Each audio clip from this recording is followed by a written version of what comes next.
In the vast expanse of international waters, a conflict erupted that would soon capture global attention. It begs the question, what could provoke an action as drastic as shooting down civilian aircraft? This event not only shocked the world, but also highlighted the fragility and complexity of international relations. Emotionally charged and politically significant, the incident underscores how humanitarian missions can be caught in the web of geopolitical tensions. On February 24, 1996, this unimaginable scenario unfolded violently. Involved were members of Brothers to the Rescue, an organization whose reputation was built on humanitarian efforts rather than on inciting confrontations. Founded in 1991 by Cuban exiles in Miami, the group had become a lifeline for many families, offering hope to those daring to escape the political stranglehold of Cuba. Their mission was hope in a time of despair, yet this day would alter perception and politics alike as their activities intersected with international dispute. Brothers to the Rescue was founded in 1991 in Miami, born from a collective resolve of Cuban exiles. Their mission was both clear and humanitarian: to locate and assist Cuban rafters attempting the perilous escape from the island nation via turbulent and often merciless sea passages. Each flight was a beacon of hope for those risking everything for a chance at freedom. The organization prided itself on its humanitarian focus, providing a crucial service with no expectation of reward beyond saving lives. The aircraft operated by Brothers to the Rescue were small, unarmed Cessna planes. Persistently dedicated, they swept over open waters, seeking signs of those adrift and in need, extending a lifeline where none seemed possible. And it was under these vast skies that their humanitarian mission unfolded, often under the ever-watchful eyes of political suspicion. The stark contrast between the modest plains and the immense open ocean emphasized both their vulnerability and determination. Yet, on this day, their humanitarian patrol took a fateful turn. What began as a mission aligned with their cause would tragically become an international incident. The aircraft, on a routine flight, now faced an unforeseen and deadly crisis. A catastrophic event was about to unfold in a matter of minutes. All over international waters, a scene was set for tragedy, a spectacle not of heroism, but of heartache and horror. The political atmosphere of 1996 was fraught with tension. The Cuban government had grown suspicious of Brothers to the Rescue, viewing their wariness as a facet of political provocations. Allegations of covert intentions or even espionage began to percolate through the air, clouding the organization's benevolent mission with suspicion. Those tensions simmered on both sides of the strait, with neither side willing to lower its guard amidst the charged climate. As the unarmed Cessnas continued their journey through what they believed to be open, safe skies, they were confronted with an abrupt and lethal challenge. Without warning, Cuban MiG-29 fighter jets intercepted them, following a stark directive to neutralize threats, real or imagined, in a demonstration of military might over humanitarian care. The heralds of conflict, these jets contrasted sharply with the peaceful mission they obliterated, their presence a grim manifestation of suspicion over solidarity. A profound breach of international protocols occurred as the tragic event unfolded over international waters, a boundary not merely geographic, but one that held profound symbolic importance. The confirmed location of the attack underscored the audacity of the transgression and the tragic loss of 4 lives, propelling the incident into a global spotlight. International law disputed the legality of Cuba's aggressive response, igniting debates that crossed oceans and ideologies. February 24, 1996, became a watermark in geopolitical discourse, a confluence where military force collided with innocent aspirations. The incident's reverberations continue to echo, marking a somber chapter in the enduring narrative between countries and communities divided by water, yet connected by shared histories and human experiences. Memorials and investigations arose, with families seeking closure and international voices demanding accountability. The tragedy touched Cuban-American communities deeply, evolving into a rallying cry for justice and political accountability. Calls for justice reverberated across communities, fueled by a mix of sorrow and indignation. As anniversaries of the event come and go, the legacy of Brothers to the Rescue endures, serving as a reminder of the past struggles and ongoing efforts to reach understanding, both within affected communities and across international borders. In February 1996, 2 aircraft from Brothers to the Rescue were shot down by the Cuban Air Force, a chilling act that changed the course of Cuban-American relations. This tragedy did not occur in isolation, but was rooted in decades of tense relations and political maneuvering between Cuba and the United States, with the humanitarian mission of Brothers to the Rescue standing in stark contrast to the hostile environment. This wasn't a spur-of-the-moment decision. Raúl Castro, head of the Cuban military, allegedly ordered the attack after careful consideration and planning. Why would Cuba take such a drastic step?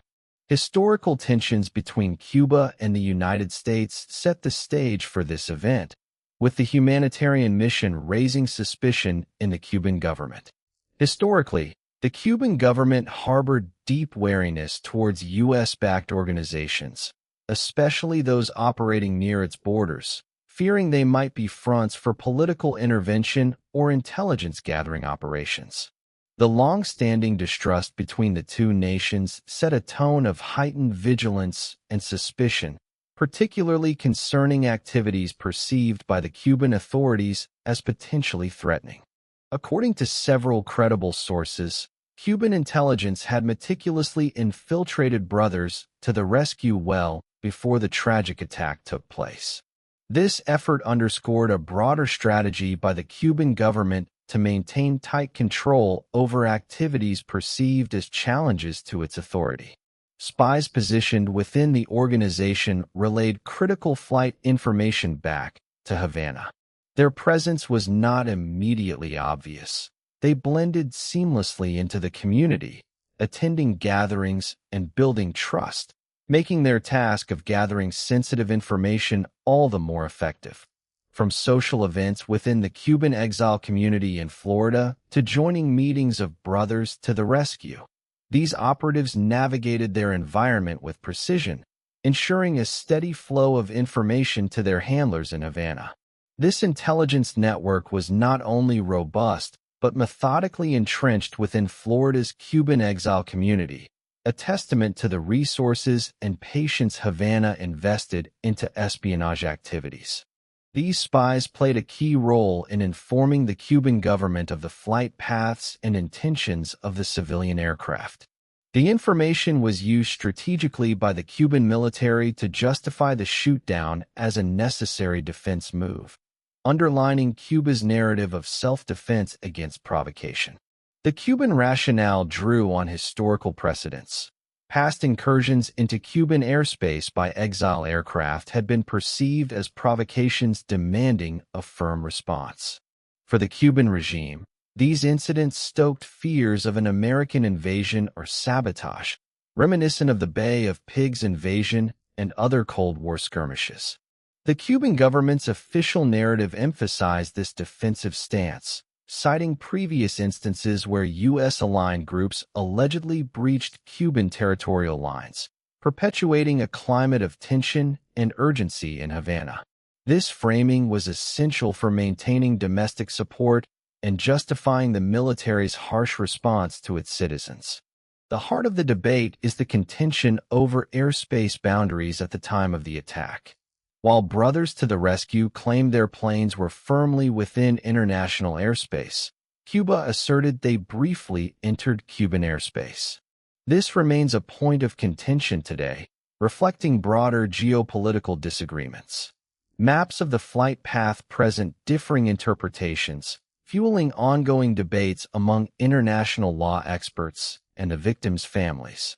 The imagery of flight paths, though grounded in technical data, takes on an almost symbolic aspect, encapsulating the broader struggle over sovereignty and narrative domination.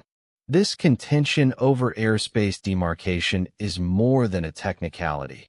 It represents a profound clash of interpretations between opposing national narratives, further complicating diplomatic resolutions and international understanding. International reactions to the shootdown were immediate and pronounced.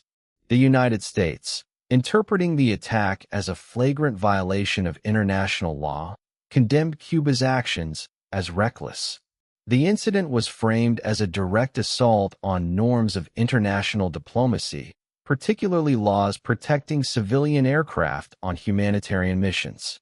In the political climate of the mid-1990s, a period marked by shifting allegiances post-Cold War, such acts were seen not only as unwarranted aggression, but as a challenge to U.S. authority in its hemisphere. This provocation tested the limits of diplomatic tolerance.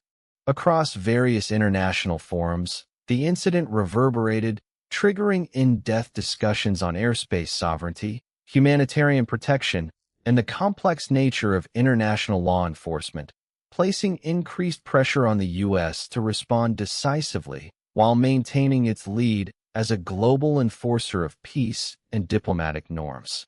The U.S. response was not limited to condemnation. It swiftly translated into policy. In the wake of the shootdown, the Helms-Burton Act was enacted, intensifying the embargo against Cuba. This legislative move was a significant diplomatic maneuver, designed to send a clear message of American resolve while punishing Cuba economically. The Helms-Burton Act's implications were broad, affecting Cuban-American relations at multiple levels and complicating U.S. diplomacy on the international stage. By reinforcing the embargo, the United States signaled both its disapproval of Cuba's actions and its broader commitment to opposing the Cuban regime. The act represented a pivotal shift in policy, emphasizing economic sanctions as a tool of foreign policy, while also highlighting challenges in balancing international trade relationships.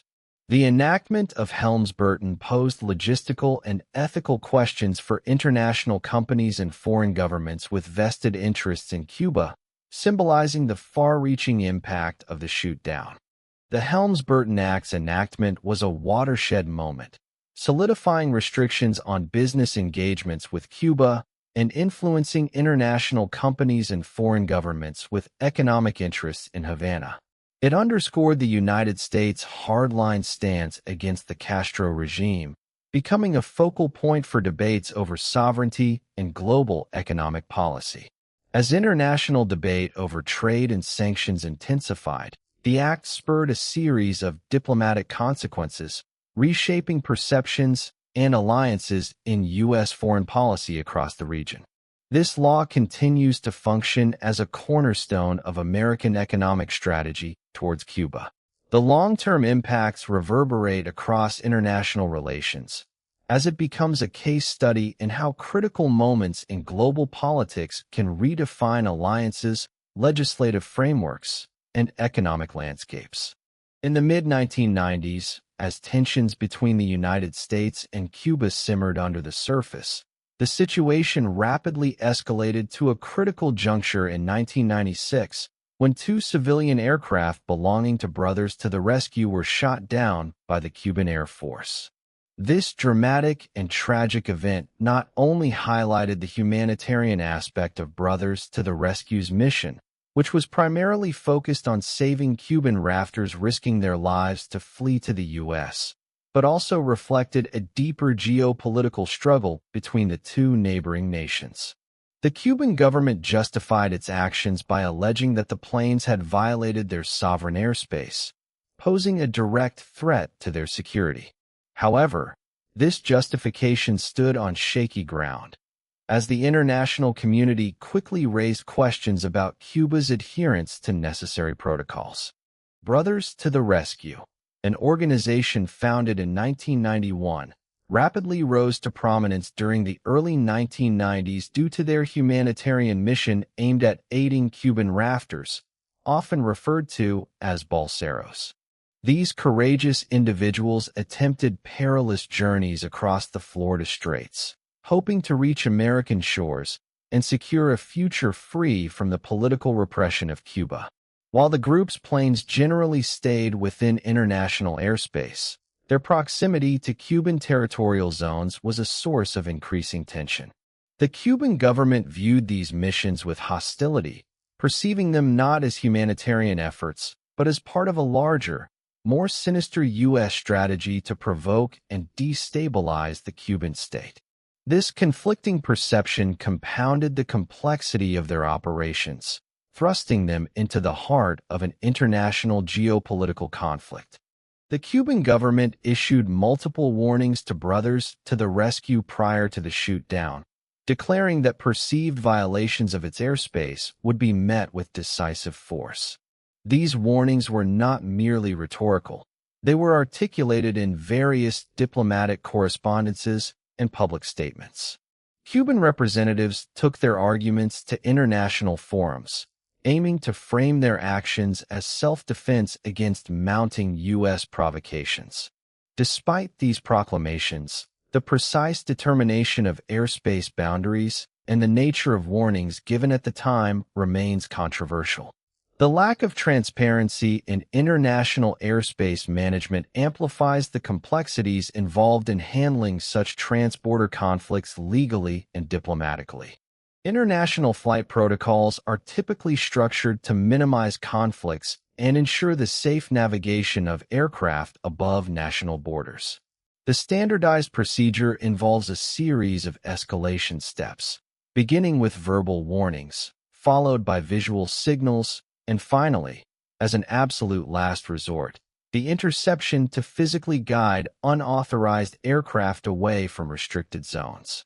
In the chaotic events leading up to the 1996 shootdown, there remains heated debate over whether Cuba adhered to these established practices.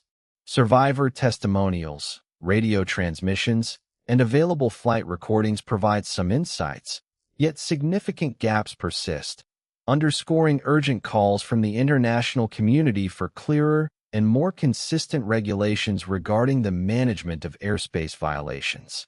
Following the shootdown, the narrative battle between the Cuban government and the United States intensified, each side firmly entrenched in their version of events.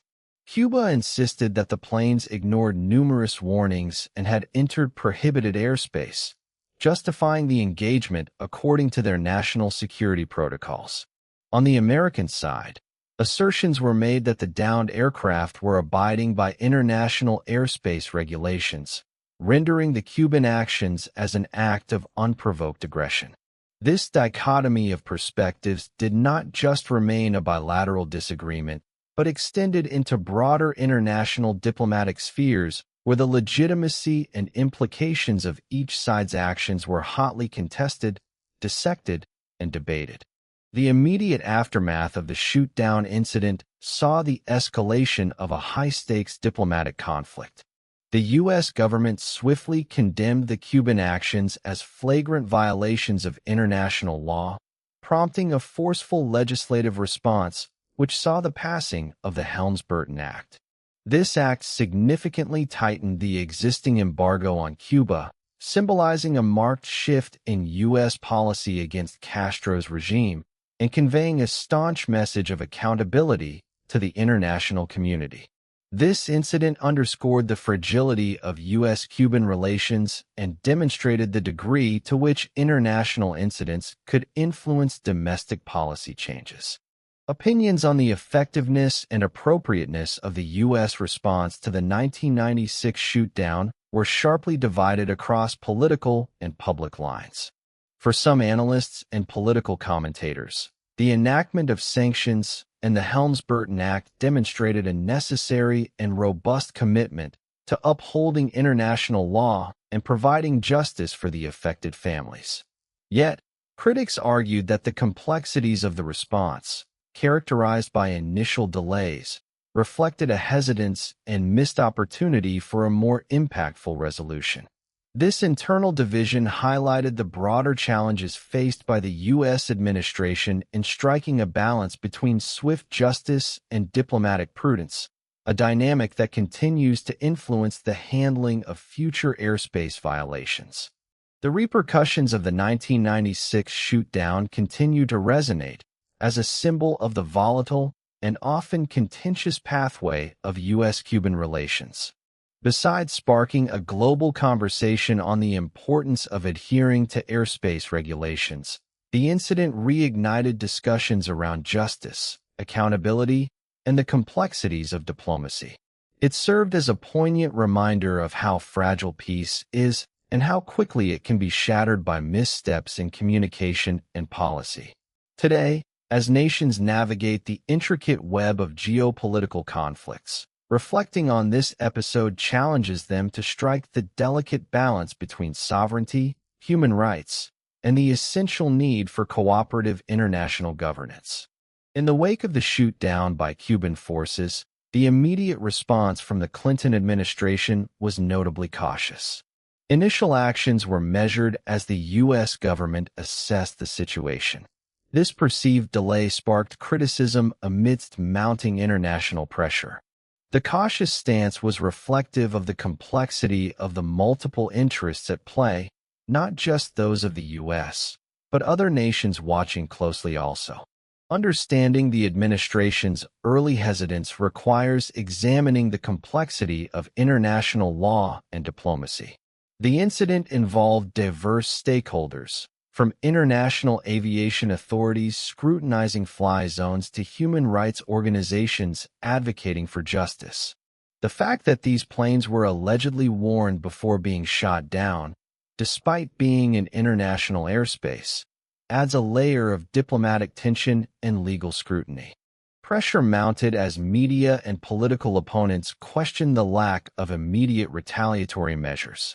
Over time, the U.S. government faced external expectations and internal deliberations. Eventually, the administration adopted a stronger stance, imposing sanctions on Cuba. Sanctions were not a new tool, but had been used historically in U.S.-Cuban relations to exert influence, reflecting strategic impatience with the regime in Havana. The U.S. sanctions underscored a pivotal shift in policy, moving from caution to direct economic pressure. This approach marked a significant policy change, reflecting a strategic decision to reinforce U.S. positions on international human rights violations. Each sanction signaled not just disapproval, but a demand for accountability for the lives lost during the shootdown. This shift was part of a larger dialogue about how the U.S. would confront human rights issues globally. Beyond immediate reactions, the incident had broader geopolitical implications. It was a spark within the larger context of U.S.-Cuba relations, a chessboard of international and security interests. The shootdown incident played into a narrative where Cuba sought to position itself as resistant to U.S. hegemony, challenging conventional dynamics in the Caribbean. The strategic chessboard saw moves and countermoves, each with deeper implications for alliances and power balances. The U.S. administration had long viewed Cuba's affiliations with other nations, like Russia and China, as a significant security concern. This incident only exacerbated existing apprehensions about Cuba's regional military capabilities and its potential threat to U.S. interests. The shootdown reaffirmed suspicions of Cuba's aggressive stances and complicated further negotiations, indicating the broader stakes at play in these international relations. The idea of using the incident as part of a broader regime change strategy came into play. Under different administrations, this had been an evolving policy goal, with each presidency interpreting the best path toward a democratic transition in Cuba differently. The shootdown incident became a poignant episode within this narrative, highlighting the divisions within U.S. policy. This ambiguity in U.S. strategy is reflective of the broader challenges in leading regime change policies internationally. While the political aftermath unfolded, it's essential to understand the humanitarian mission prior to the shootdown. Brothers to the Rescue was founded to aid Cuban rafters attempting perilous journeys to freedom. Their mission was deeply rooted in a commitment to humanitarian causes, transcending political boundaries and focusing on saving lives amidst the volatile conditions of the Florida Straits. This backdrop of urgency and compassion adds layers of complexity to the shootdown event, presenting it not just as a political incident, but a human tragedy. This strategy shed light on the contradictions in U.S. policy. Was it merely an isolated incident, or part of a larger narrative of threats posed by Cuba? Different factions within the intelligence and political communities held divergent views, causing internal debates. The incident forced a re-evaluation of a long-standing adversarial approach, challenging policymakers to balance hardline and pragmatic stances. Reflecting on the impact on Cuban-American relations, calls for justice from expatriate communities were fervent. The emotional and political aftermath resonated deeply within these communities, who saw the incident as an affront to their ongoing struggles for freedom and democracy in Cuba. Symbolically, it galvanized expatriate advocacy, intensifying lobbying efforts to bring focus to human rights abuses and U.S. policy shifts. In Cuba, the response to the U.S. actions and international pressure involved sharp rhetoric and strategic posturing. Allegations of espionage were leveraged as a defense mechanism, portraying the U.S. as overstepping boundaries. The incident was framed domestically as an affront to Cuban sovereignty and dignity, reinforcing narratives of defiance against imperialism. These allegations, though controversial, were part of Cuba's broader narrative of resistance in the face of external pressures. The formation of Brothers to the Rescue was not an overnight event.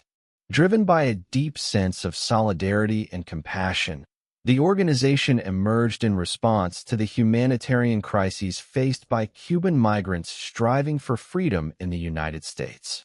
Volunteers included Cuban-American pilots who understood the peril of the sea's passage, and their planes became beacons of hope. Every mission flown carried the dual purpose of saving lives and sending a message of resilience. The pilots relayed tales of the treacherous journey across the Florida Straits, where many lost their lives in the pursuit of a better future. Within this dynamic environment of hope and peril, Brothers to the Rescue galvanized their mission with unwavering courage and a resolve that fueled their flights into treacherous seas. Their journey was not only a physical one, but an emotional and symbolic manifestation of hope, resilience, and protest against the oppressive circumstances that forced so many to flee their homeland. As news of the shootdown spread, Cuban-American communities in Miami and across the United States began to rally, their emotions a potent force of grief and anger. The air was filled with cries for justice and solidarity with the fallen pilots, who were seen as heroes fighting against Castro's regime. Vigorous protests surged through the streets, echoing their demands for governmental action and justice.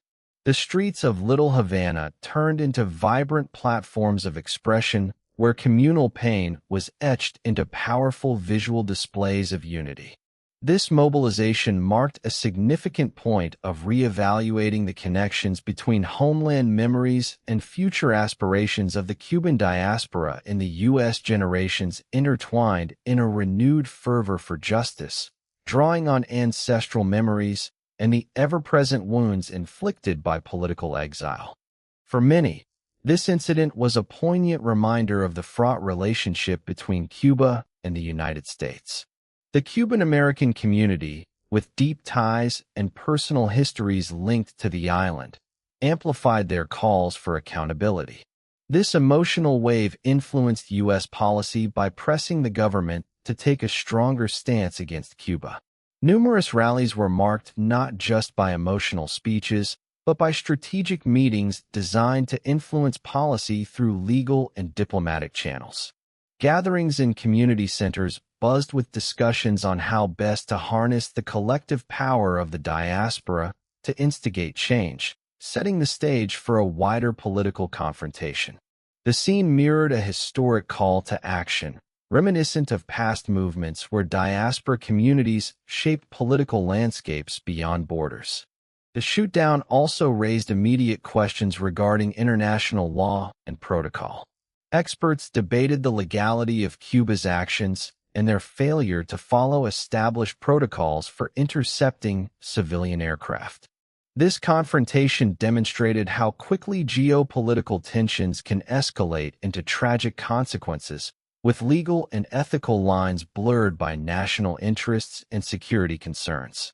Layers of international diplomacy were stripped back to reveal the often contentious realities of treaty obligations and previous confrontations involving international aviation incidents.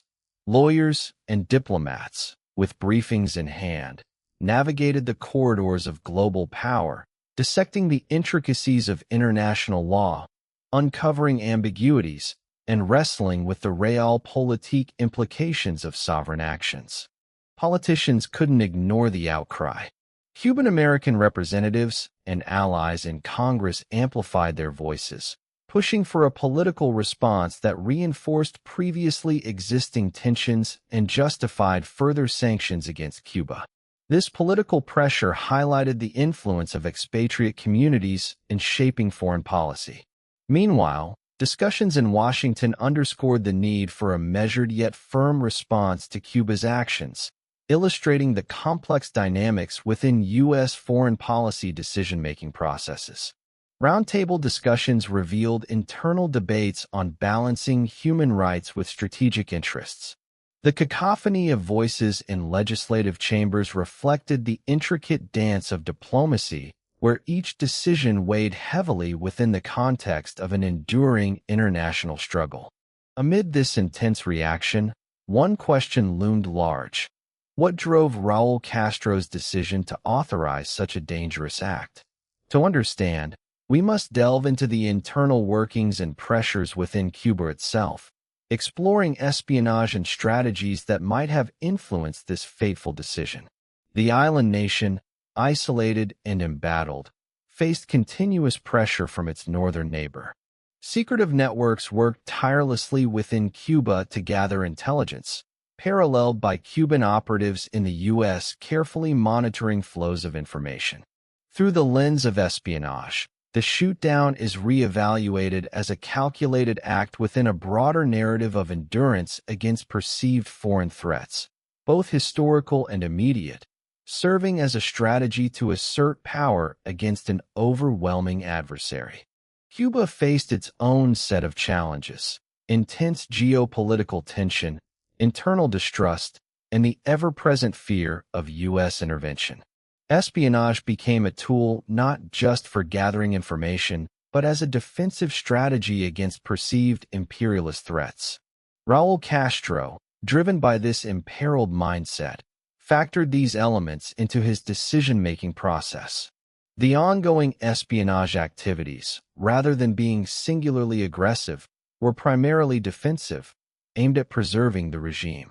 In internal communications intercepted between Cuban officials, there was an underlying theme of survival and resilience, reflected in the strategies employed. These acts were symptomatic of a broader historical trend where small states, cornered by larger powers, often resorted to clandestine measures as a means of ensuring national survival. According to some analysts, these espionage activities were partly a reaction to relentless U.S. pressure.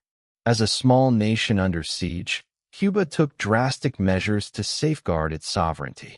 The shootdown can thus be seen as both a strategic move and a desperate act of defiance. Drawing comparisons with other nations under similar duress highlights a pattern of aggressive responses born out of perceived existential threats. Historical instances from other geopolitical hotspots reveal the cyclical nature of these strategic defiance acts, offering a broader understanding of Cuba's situation. This global perspective contextualizes the event within a continuum of small state survival strategies that have repeatedly surfaced across different epochs and nations. Internal pressures within Cuba, including economic hardship and political strain, likely compounded the decision-making environment. Raúl Castro, steered by national pride and pragmatism, may have viewed the shootdown as essential to demonstrating strength. This incident hardened Cuba's stance, but also further isolated it on the international stage. The gamble was one of both political expedience and necessary posturing in the face of overwhelming odds. Scenes within Cuba highlighted the dichotomy of military strength displays juxtaposed with the struggles of daily life among locals. The resonance of this decision rippled through Cuban society, where national pride was both a shield and a burden amidst crippling economic challenges. Launched out of a complex web of espionage and pressure, Raúl's decision would have ripples beyond Cuba's shores. It stirred international condemnation and reshaped Cuba-U.S. relations, influencing the trajectory of Cuban isolation and the global narrative around the island nation. The consequences reverberated, illustrating the fragile dance between sovereignty and diplomacy, as well as the Cold War legacy that continues to shape international relations today. Tracing the threads of these international reactions reveals the delicate balancing act every nation must navigate when confronted with such crises. The incident's echo continued to linger, compelling the international community to reconsider long-standing geopolitical strategies and alliances in the Caribbean realm. The 1996 shootdown over Cuban airspace was not just an isolated incident, but a culmination of decades-long tensions between the United States and Cuba. To fully understand its significance, we must delve deeper into the intricate web of historical antagonisms that laid the groundwork for this dramatic event. Since the Cuban Revolution in 1959, the geopolitical landscape of the Caribbean shifted dramatically. The U.S. and Cuba found themselves on opposing sides of the Cold War divide, with American policies increasingly aimed at isolating Fidel Castro's government. The ideological chasm widened as Cuba's alignment with Soviet communism intensified America's resolve to pressure and isolate it. Diplomatic strategies, economic policies, and public perceptions have been shaped by this single event, leaving a lasting legacy. The repercussions of that day echo through the halls of governments and among the people, tying past actions to present-day policies. In a world where historical events shape the geopolitical landscape, the shootdown remains a poignant reminder of fragile ties and simmering antagonisms. The Brothers to the Rescue mission aimed to provide humanitarian assistance, but amidst diplomatic tensions and misunderstanding, it became a turning point that would redefine international perceptions. Far from being a simple clash, this incident symbolized the broader conflicts between humanitarian intentions and political realities, casting a long shadow over future interactions. Cuba's strategic alliances with nations like Iran, Russia, and China only intensify this impact, as they present a challenge to U.S. influence in the Caribbean.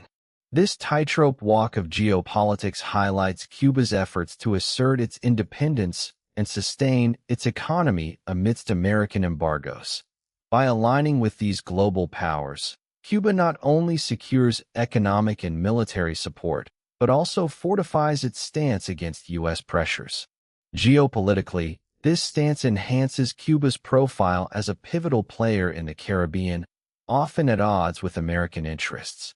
These alliances are not mere diplomatic gestures, but maneuvers in a larger geopolitical chess game, where global power dynamics are constantly in flux. Economic sanctions by the U.S. have been a persistent tool to exert pressure on Cuba, intended to induce political and economic changes.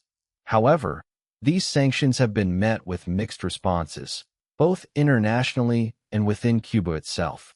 While some countries have criticized these measures as unjust and counterproductive, within Cuba, they further contribute to economic hardships that touch every aspect of life, from shortages of essential goods to stifling economic growth. These sanctions, aiming to cripple the Cuban economy, often garner sympathy for Cuba on the world stage, even as they exacerbate everyday hardships for ordinary Cubans.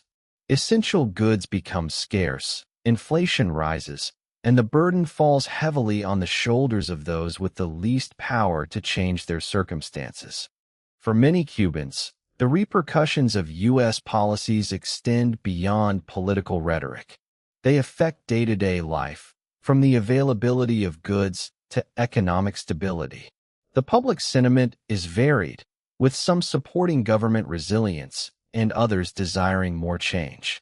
Ordinary citizens are caught in a complex web of political machinations and economic fallout, where personal stories reveal a spectrum of opinions and aspirations amidst the backdrop of international pressure. Amidst these challenges, the spirit of resilience among Cubans persists as they adapt to new realities while holding on to hopes for a better future. Their stories are not just about survival. They are about perseverance and the quest for dignity, often clashing with the limits imposed by their political environment. Yet, questions linger about why early warnings from Cuba regarding airspace violations were not addressed more effectively. These warnings were a key component of the tension building up to the 1996 shootdown. Diplomatic tensions persisted without resolution, leading to the fateful incident in 1996. This oversight underscores a history of strained communications and missed opportunities, with layers of complexity involving protocol adherence, missteps, and neglected dialogues that could have altered the course of events. Decoding the layers of diplomatic exchanges leading to the incident reveals a network of misunderstandings and bureaucracy that, if handled differently, might have averted the crisis. These echoes of the past continue to raise questions and beckon for resolution. Understanding the motives behind Raúl Castro's decision to authorize the shootdown remains speculative. Geopolitical strategy or internal pressures might have played a part, but the precise dynamics are still unclear. As geopolitical chess continues on a global scale, the historical decision-making process in Cuba remains opaque, fueling theories and debates on what really drove such a consequential choice. These unresolved aspects of the incident invite endless scrutiny and interpretations, highlighting the complexities of leadership decisions under duress. In the absence of transparent disclosures, analysts must rely on piecing together fragmented narratives and circumstantial evidence, which only deepens the enigma. In a stunning turn of events, the passage of time did not erode the quest for justice.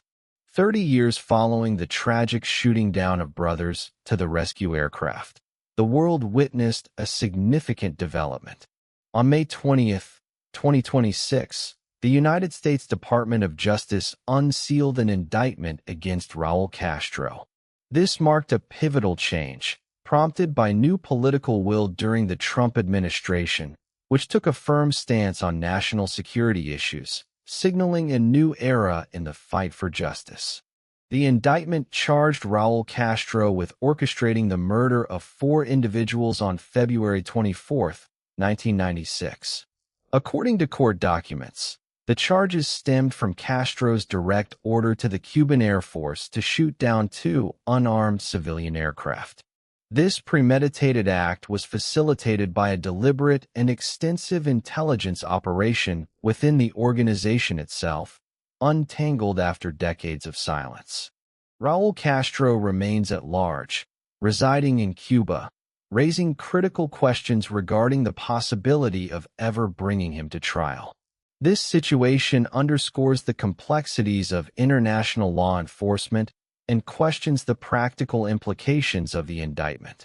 It serves as a symbolic assertion of justice, met with skepticism about its enforceability, yet rallying support among those demanding accountability. The news resonated deeply within Miami's Cuban-American community and among the families of the victims. For many, it was an emotional milestone, reigniting hope and reinforcing calls for justice.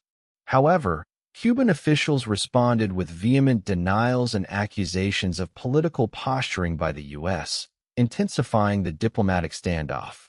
The juxtaposition highlighted a deep-seated divide over the pursuit of justice. The indictment of Raúl Castro, while legally significant, transcends mere courtroom drama. It reshapes historical narratives. For those who have waited 3 decades, it offers a form of acknowledgement long denied.